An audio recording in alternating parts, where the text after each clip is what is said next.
When I was younger, I used to get really upset anytime I had to compete. The issue was that no matter what happened, someone had to lose. Whether it be me or the other person, someone was going to be upset about the outcome of our game, of our sport, of our contest. So what was I supposed to do? As a child, you wind up competing quite a bit, whether it's in school, sports, music, with your family, with your siblings. So how can we compete in a way that allows us to not create losers? I used to hate failure, and I was always upset every time I lost. And to a certain extent, I still am, and I'm still working on it. But I've learned a lot, especially reading 7 Habits of Highly Effective People, that have helped me learn how to cope with this problem and how to realize that failure is a tool, not a curse. Welcome to Learning to Be Human. I'm Benji, learning right along with you. Today's episode is about habit number 4, think win-win.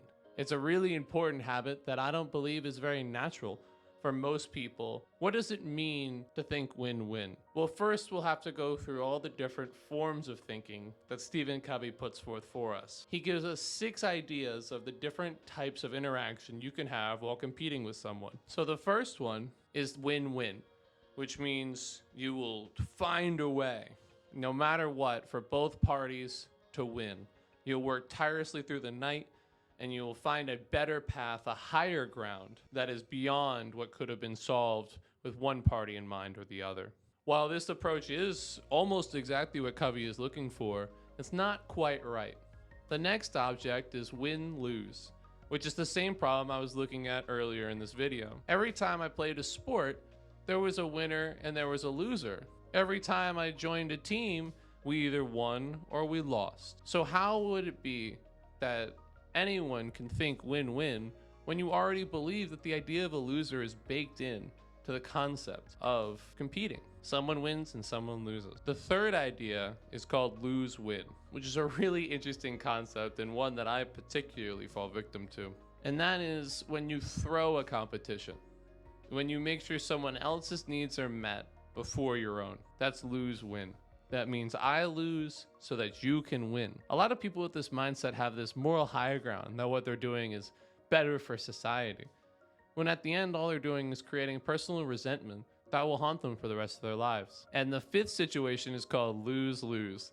This usually happens when both parties have such massive egos that they couldn't possibly think of a solution outside of themselves, and anything that requires them to do so would be considered failure. This is a problem with mindset between 2 bullish people, probably very successful in most regards, except in trying to deal with negotiation with other very successful people. All they do is butt heads and fight like 4-legged animals. The 5th idea is called win, and that is when you have a sole purpose pursuit of I will win and no one else exists. This is very similar to win-lose because it generally creates the same outcome, but it's possible to have win-win with just each party believing win. Somehow they both do it. I can't think of an example off the top of my head, but I suppose it's possible. It's just not correct. You should have a level of cooperation and a level of understanding about your fellow party that you're competing with. We're hardly ever in this alone, and without that perspective, you're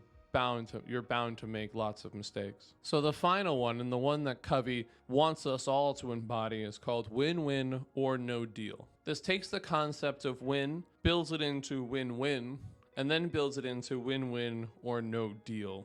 The no deal being the most important part. When you're dealing with a situation, especially with a negotiation or a conversation in which 2 parties have differing beliefs and they have plans to make and they want to do certain things.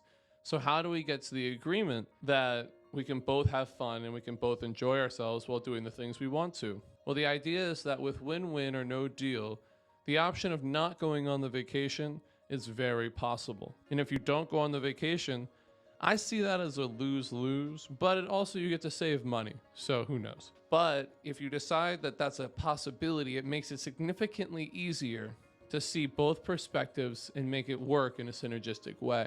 We'll go back to the vacation example. If you like sitting inside all day and your partner really likes being active, and you say win-win, but you can't find an acceptable median between the 2 of you, well, there will be no chance of you ever enjoying the vacation that you're going to force each other to compromise entirely too much about. At least with the idea of no deal, you can change your destination and change your itinerary to make it so that both parties have a good time. Because at the end of the day, if you're going to a place that only accommodates one half of the couple, one part of the puzzle, the whole puzzle will wind up not working. We have to make sure we work as a collective whole and as a community and as partners so that we are able to come to solutions that make it so that losers no longer exist. There's no reason for anyone to lose, but a lot of people believe that is just the natural way of things. So in order to think win-win, the first step is figuring out, what does it mean to win? I know for a long time, my therapist keeps asking me, what do I want? What do I want? What do I want? And I was able to write that personal mission statement, and it helped me figure out what it is that I wanted in my life. Well, it's the same thing as knowing what a win is. It's based on the parameters that we talked about in the last few videos. The idea that you have a framework of who you were, you tear that down and build a new framework of who you want to be. And within that new framework of who you want to be, you're able to classify what winning is. Because winning is you becoming who you want to be. It becomes very simple and lacks most of the nuance that we pretend exists when it comes down to self-improvement. So how do we balance our desire to want to win with our other opponent's interest in wanting to win as well? The idea here is to have maturity. Maturity, at least according to Stephen Covey, is the idea of courage versus cooperation. You have to be courageous to try to get what you want. Winning takes courage. It takes a certain level of effort and knowledge in what you want being right so that you're able to force and continue and try as hard as you can to get that to become the reality in your life. It also takes cooperation for both parties to win. Without cooperation, you wind up with the lose-lose scenario or a just win mentality. It takes courage and cooperation balancing on a razor's edge. That's what makes maturity,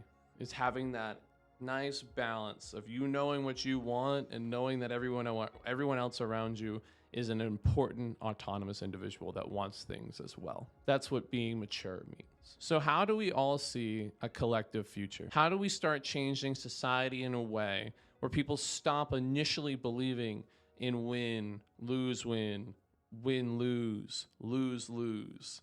How do we change the way we think in order to make it so that people have the opportunity to think win-win or no deal? Well, the idea starts with an abundance mentality. And a mentality of abundance has to do with the idea that there is enough for everyone. I glanced on this a little bit earlier when saying, usually when you look at a competition, you look at a winner and you look at a loser. But the idea that both parties can't win is a fallacy that was put onto us at a young age. Our framework of our society is built around the idea of there being winners and losers, haves, have-nots. And that is a fallacy that was created by the people within the society that we live in. There are no winners and there are no losers. The idea is that we all are people trying to live our lives. And when you take from someone, you hurt them. And when you give to someone, you help them. Covey talks about the idea of having courage and cooperation as the formation of maturity. And with that maturity,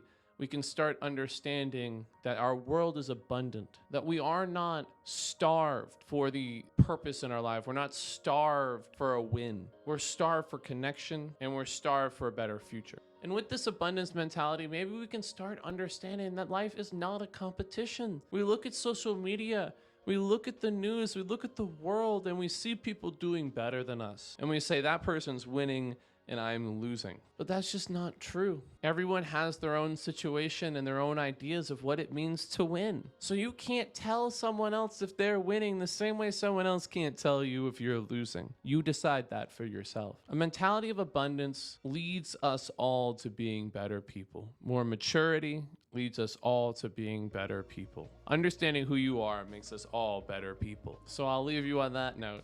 Have a great day. Goodbye.